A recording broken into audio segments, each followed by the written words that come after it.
David has just become a national hero for defeating Goliath. But now that he is in the spotlight, things get complicated. While Jonathan loves David, Saul becomes dangerously jealous. And the tension between them begins to grow, okay? The first part of the chapter covers Jonathan and David become best friends. After David speaks with Saul, Jonathan, which is Saul's son, forms a deep bond with him. Jonathan gives David his robe, armor, sword, bow, and belt, a sign of deep friendship and even loyal favor, okay? Saul puts David in charge of the army, and David succeeds in everything. Jonathan's gifts show that he respects and loves David, even though David is a threat to his right to the throne. So the second part of this chapter covers Saul gets jealous. As they return from battle, women sing. Saul has killed his thousands, but David his 10 of thousands. Oh, women. Okay. Saul has killed his thousands, but David his tens of thousands. That's good. Saul becomes furious and suspicious. What more can we get but the kingdom?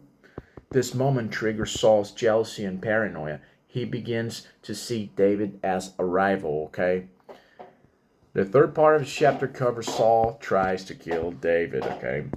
An evil spirit torments Saul again. While David plays music to calm him, Saul throws a spear at him twice. And David escapes both times. Saul becomes afraid of David because God is with David, but no longer with Saul. But the people love David even more. Saul's fear isn't just personal, it's spiritual. He senses that God has chosen David.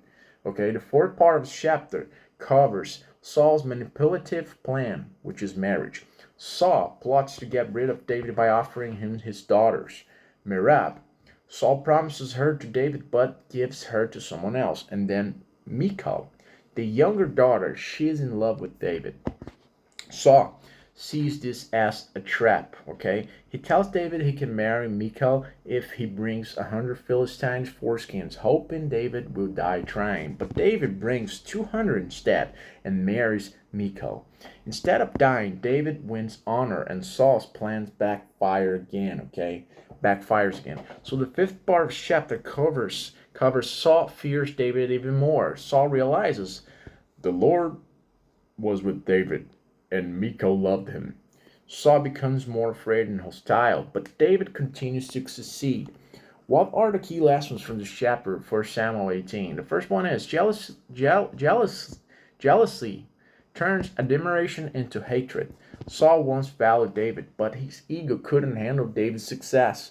Second, Jonathan and David friendship. It's pure and loyal. Even though Jonathan could have seen David as a rival, he loved him as a brother. Third lesson, God's favor is unstoppable. No matter what Saul does, God keeps blessing and protecting David, okay? Fourth lesson, manipulation always backfires. Saul's plots only increase David's honor because God's hands is on him.